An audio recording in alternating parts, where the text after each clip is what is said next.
Hello and welcome to the Rochester Repertory Theater's YouTube exclusive. This is the first one we're doing, and today we're here with Cheryl Frarck, who has been involved with the Rep since its inaugural season in 1984. Cheryl has served the Rep in many capacities, including director, actor, board member, even cleaning the bat guano in previous locations. We're so glad you're here with us today, Cheryl. Oh, thanks for having me. Well, we just have a couple questions we want to ask, and I want to start off by saying, what is your first theater memory?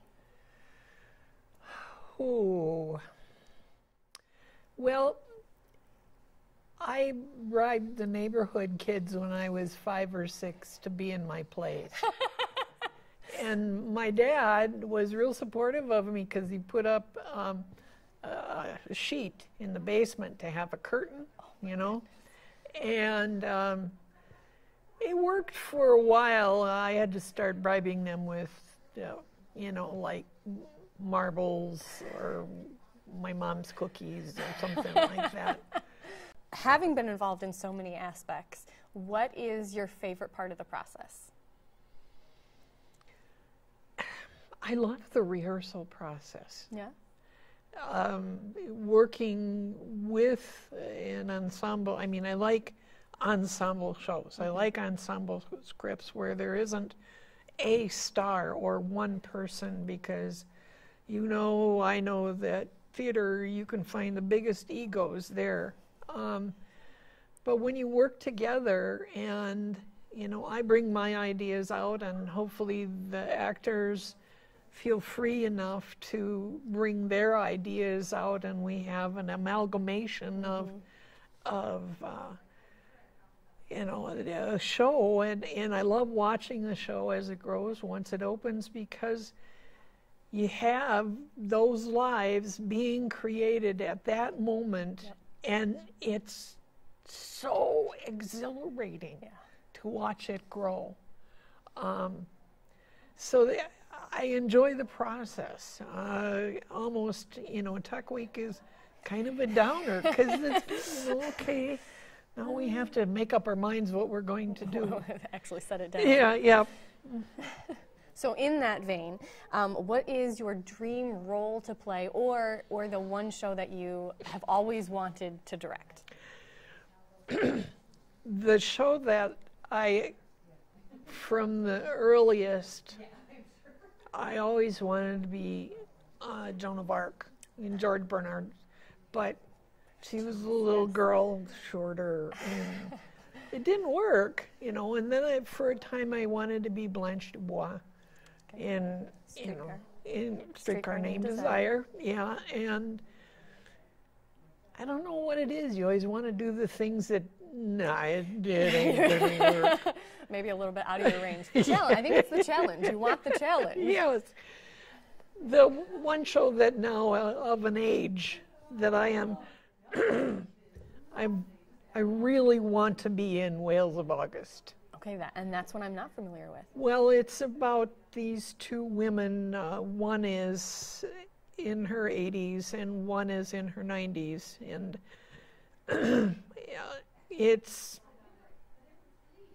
one is dying.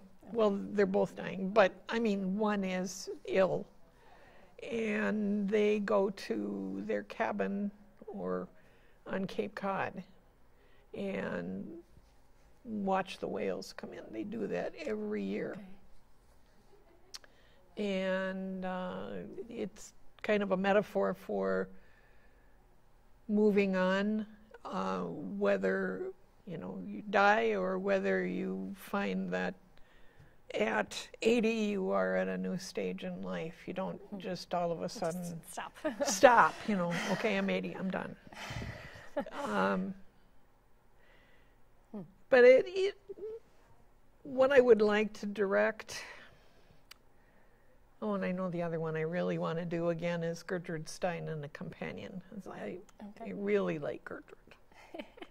But I like challenges. I like to do things that I haven't seen, or, you know, I'll read a script and it grabs me.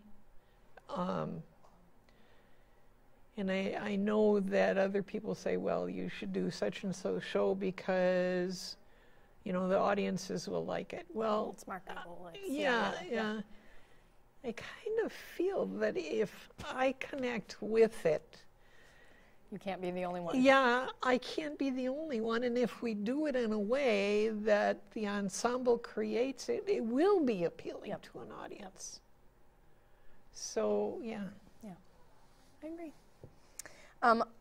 What do you do outside of the rep? Oh, well, I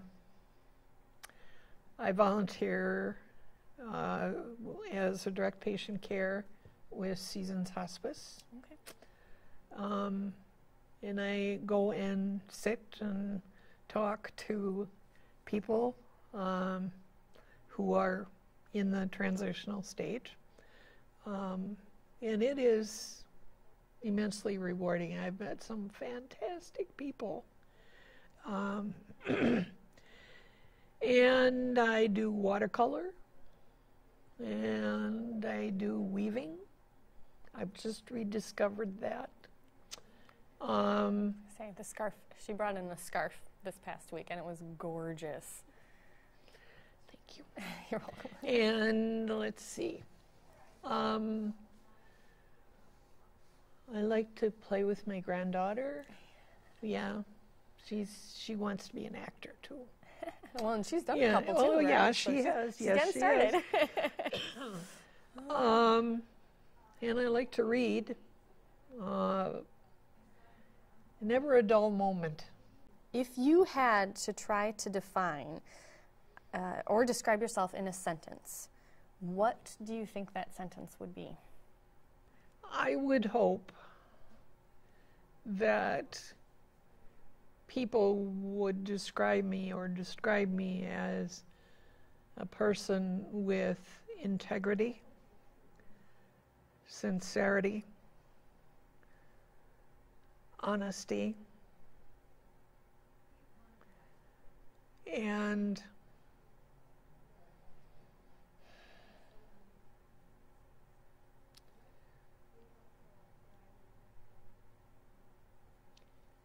loyalty. You say what you want to do, stand by it, and respond to people with honesty and integrity and sincerity. And you can't go wrong.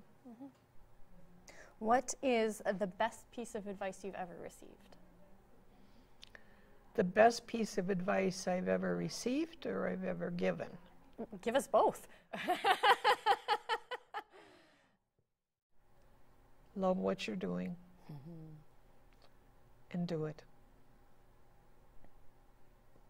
It's good. And the best piece of advice I received, you can cut this if it doesn't work. Pee clear.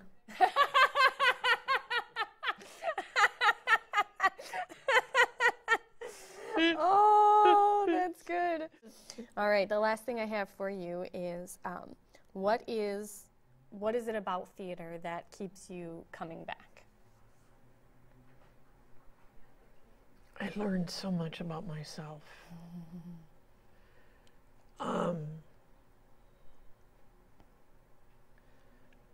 It's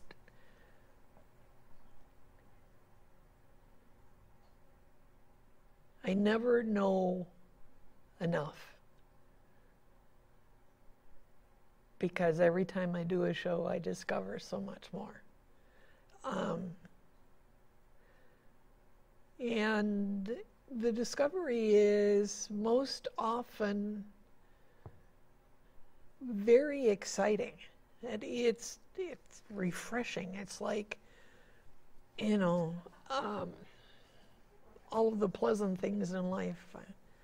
The process is the thing. I know people say, well, you know, you must love the audience, and you know, okay, it's part of it. Right. But the discovery is fun. I agree. Well, thank you so much for sitting here and chatting with us, Cheryl. You're welcome. This has been our first Rochester Repertory Theater YouTube exclusive interview. Like, subscribe, there will be more. We love and welcome your comments in the comments section. So hopefully we'll see you again. This is Rebecca Sands and Cheryl Frarck with the Rochester Repertory Theater. Thank you.